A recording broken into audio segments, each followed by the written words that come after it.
여러분 안녕하십니까? 김덕기입니다. 이번 시간에는 2015년도 이제 2회차 해설 시작하겠습니다. 15년도 2회차 페이지 수 453페이지입니다. 1번 수포의 진로 발달 상담 6단계예요. 수포의 진로 발달인데 수포는 발달의 아버지죠. 상담의 6단계예요. 상담의 6단계. 발달의 5단계는 성타막 유세예요. 또 얘랑 헷갈리지 말고요. 상담의 6단계. 우리 많이 했죠? 신부 문심자 양과 신랑 현태희 군이 결혼식을 하는데 이 결혼식의 이 6단계를 수포가 주례를 봤다. 그래서 문제 탐색, 심층적 탐색, 자수형 및 통찰, 현실 검증, 태도와 감정의 탐색과 처리, 의사결정, 해설 안 써도 됩니다. 이렇게 쓰면 깔끔하게 6점 끝났습니다. 2번 행동주의 갑니다. 불안감소기법과 자주 나오죠. 불안감소기법과 학습 촉진기법이 있는데 불안감소기법의 여러 가지 있지만 세 가지만 딱 외우면 됩니다. 선택과 집중이에요. 2차는 체계적 둔감법. 또 내 인생은 나의 것이야. 주장훈련. 어찌라고 팍 터트리는 거 홍수법. 학습 촉진기법. 강대리 변별학습. 그래서 강화, 대리학습, 변별학습 이렇게 세 개 쓰면 되겠습니다. 강화는 정적 강화와 부적 강화를 제공해서 학습을 목표를 달성하도록 도와주는 거고, 대리학습은 잘한 학습을 따라서 하는 거, 변별학습은 잘된 거와 못된 거를 구별해서 학습을 촉진하는 방법이다. 해설은 쓸 필요가 없습니다. 3번 아리비티 인지정서 행동 이론의 기본적인 원리를 쓰세요. 또 원리 6가지면 또 복잡하죠. 근데 하나씩 한번 따져봅시다. 기본적인 상담의 원리를 알아야 돼요. 인지, 정서, 행동 이론, 그래서 아리비티 이론이다. 누가 주장했어요? 앨리스, 이상한 나라 앨리스. 앨리스다. 이상한 나라니까 비합리적 신념으로 구성되어 있다. 근데 이상한 나라를 정상적인 나라로 바꾸려니까 어떻게 해요? 합리적 신념으로 바꿔야 된다. 여기서 이제 말 그대로 이 세 가지를 포함시킨 거니까 가정 첫째, 인지와 정서와 행동은 서로 상호작용하더라.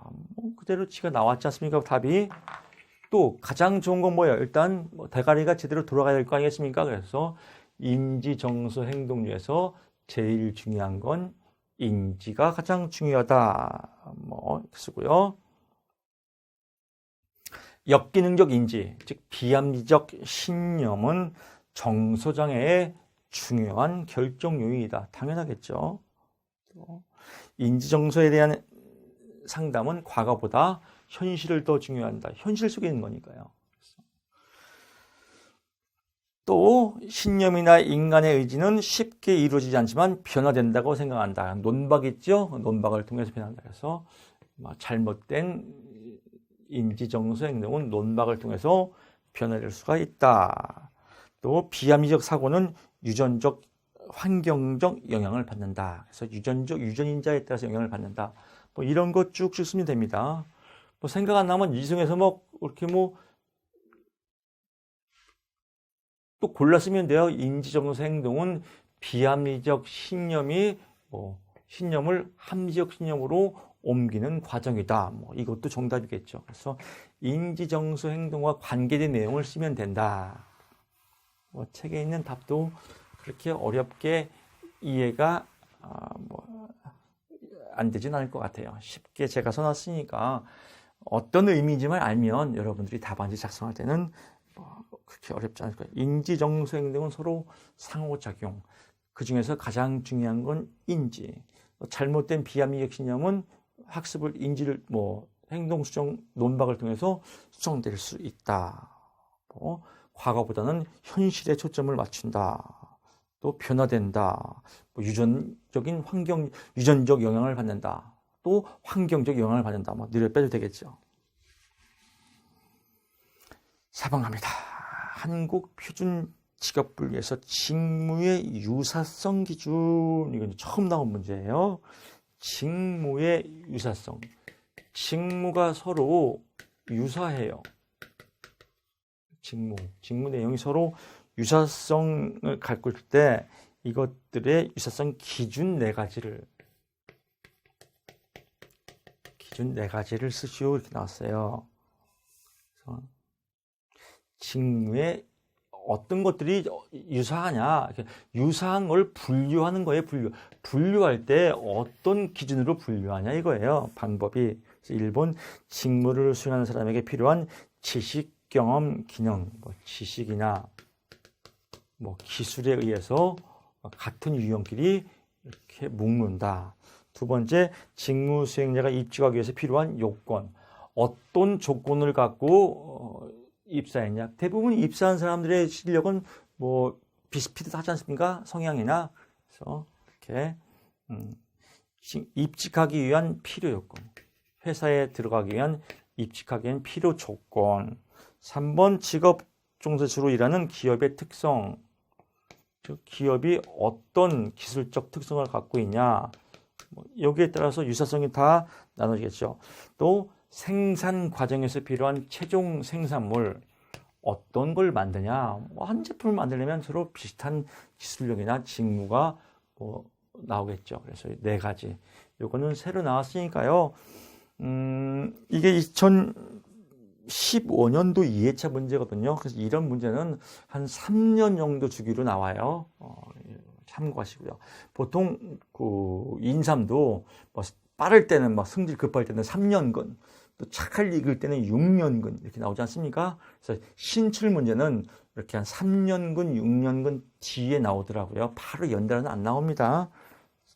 직무의 유사성 4가지. 그래서 지식이나 기술에 따라서, 또 입직하기 위한 필요한 요건에 따라서, 또 기업의 특성에 따라서, 최종 생산물에 의해서 이렇게 4가지 기준으로 나눈다. 5번은 우리 징그럽겠죠. 그래서 5번은 또 갈까요? 또 가봅시다.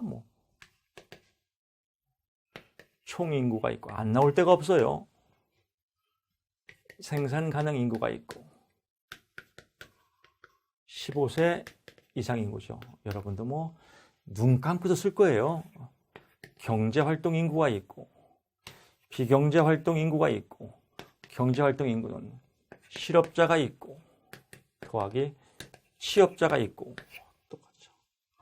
3종 세트. 실업률을 구하시오. 경실이다 곱하기 100. 경제활동 참가율을 구하시오. 생강을 먹어라 생경 곱하기 100. 생산가능 인구분의 경제활동 곱하기 100. 고용률을 구하시오. 고생해서 취하라 고생취. 생산가능 인구분의 취업자 수 곱하기 100. 분자부터 누르고 나누기 누르고 분모 누르고 곱하기 100 하면 답이 나온다. 그래서 여러분 숫자에 다 집어넣으면 이런 문제는 쉽게 풀 수가 있을 겁니다. 중요한 거 2가지 다시 한번 잔소리하는데, 첫째, 소수점 둘째 자리에서 반올림하시오. 그래서 둘째 자리에서 반올림 꼭 하고요. 2번째, 1000명 꼭 써주고요. 계산기 그대로 돌리면 답이 나옵니다. 6번 갑니다. 6번. 내부 노동시장의 형성 요인 3가지를 쓰세요. 내부 노동시장 형성 요인. 내부 노동시장은 회사에 진입하는 방법에서 끼리끼리 회사 내에서 자체 내에서 거기서 신입사원도 뽑고 거기서 훈련을 시키고 내부끼리 움직이는 거예요. 끼리끼리 시장이에요. 영화 같은 거 보면 훨씬 이해하기가 쉬워요. 여러분 학교 다닐 때 공부할 때 독서를 많이 해라. 또 여행을 많이 다녀라. 왜 그럴까요? 많은 경험들이 이 정보가 입력돼서 이 정보 상호끼리 서로 이해력이 빠르거든요. 그러니까 여기도 혹시 이 강의를 들으시는 분 중에서 영화 내부자들 있죠? 영화 내부자들. 이게 내부 노동시장이에요, 내부자들. 아무거나 못 들어가잖아요, 내부자들. 요 멤버에.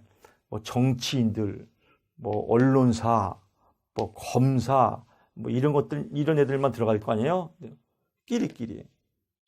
왜? 얘들 고유의 기술적 특성이 있거든요. 즉, 사회적 갑질할 수 있는 위치가 돼요. 그리고 얘들 모여갖고 뭐예요? 맨날 비밀방에서 모여서 맨날 의논하고 회의하고 하지 않습니까? 이렇게 지들끼리 서로 정보를 소통할 수 있는 훈련할 수 있는 시스템이 있어야 돼요. 그리고 영화 보면 이것들 뭐 술 먹을 때 그냥 먹어요? 또 옷 벗고 먹잖아요. 하여튼 이상한 놈들이에요. 하여튼 또 지들 나름대로의 문화가 있어야 돼. 이렇게. 그래서 끼리끼리.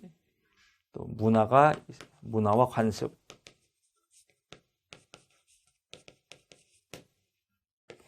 이렇게 이해하라 이거예요.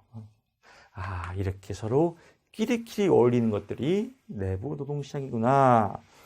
이제 노동시장에서 서로 끼리끼리 내부 노동시장이 되려면 뭔가 기업에서 기술적으로 특성이 있어야 된다. 기술적으로.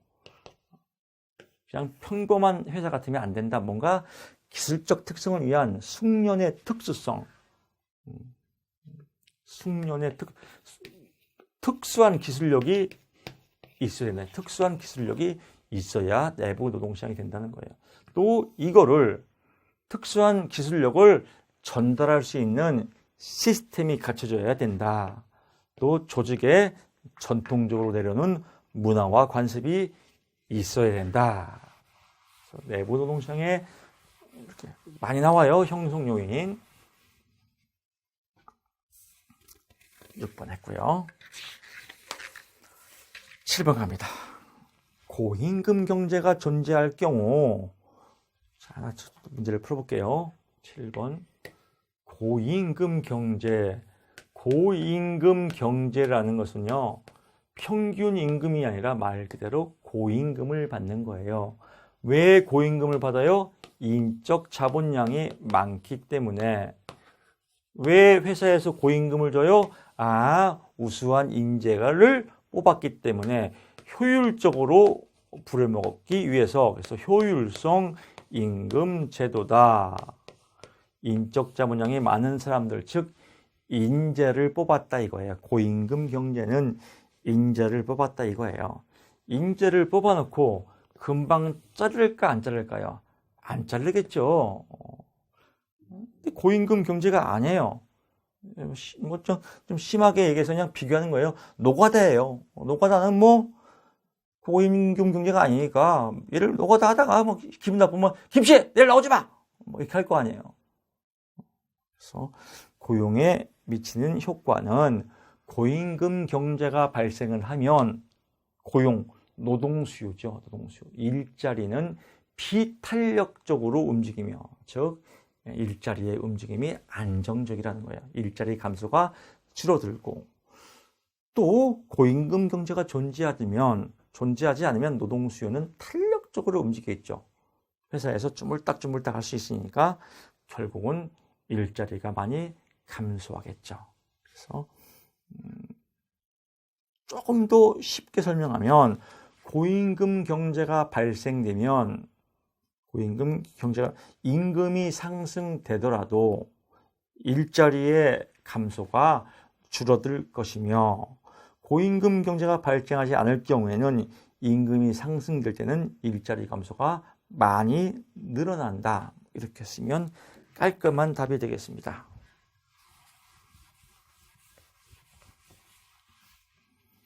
8번 갑니다. 부처 나왔네요. 부처. 또 나왔죠. 부처가 탐전행을 타고 인도로 갔다. 제목이 뭐예요? 집단상담. 집단상담 3단계. 이렇게 외워야 돼요.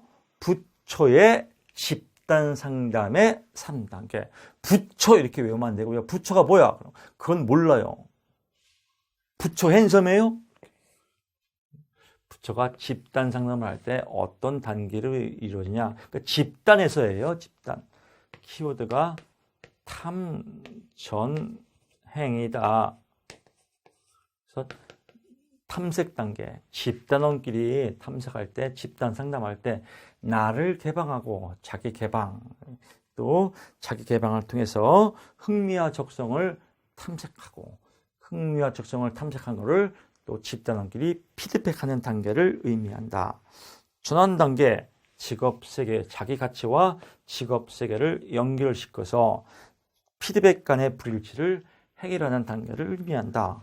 행동 단계, 목표를 설정하고 즉각적으로 의사결정을 해서 목표 달성을 촉진하는 행동으로 옮기는 단계이다. 이렇게 쓰면 어렵지 않겠습니다. 부처 집단 상담의 3단계 탐전행. 이렇게 보시면 될 것 같고요. 9번 갑니다. 9번 톨버터. 톨버터가 얘도 또 집단 상담이에요. 집단 상담할 때 어떤 활동 유형, 즉 어떤 모든 활동을 하냐 이거예요. 부처의 탐색 단계하고 똑같아요. 여러분, 저는 김덕희라고 하고요. 주식에서 쫄딱 망했다가 다시 하나님을 믿고 정신 차리고 직업 상담사를 만나게 됐습니다. 뭐 이렇게 나를 개방하는 거. 자기 탐색, 자기 개방. 자기 탐색, 자기 개방. 또 집단끼리 상호작용하는 거. 상호작용. 또 개인의 정보를 검토한다. 개인정보 검토. 또 직업에 대한 정보도 서로 나눈다. 직업 정보를 서로 그래야 할 수 있어 의사결정을 촉진하자. 하여튼 상담의 최종 목표는 의사결정 촉진이에요. 의사결정. 그래서 키워드가 자상계 치의. 톨버터가 집단 상담을 할 때 어떤 활동들을 하냐 이거예요. 첫째, 자기를 탐색하고 상호작용한 다음에 개인정보를 획득하고 직업정보를 획득해서 의사결정을 촉진하더라. 자, 이렇게 해서 2015년 2회차 여기까지 1강을 마치고요. 여러분, 다음 시간에 또 2강 때 10번 문제를 또 시작하겠습니다. 여러분, 수업 듣느라고 수고 많았습니다. 고맙습니다.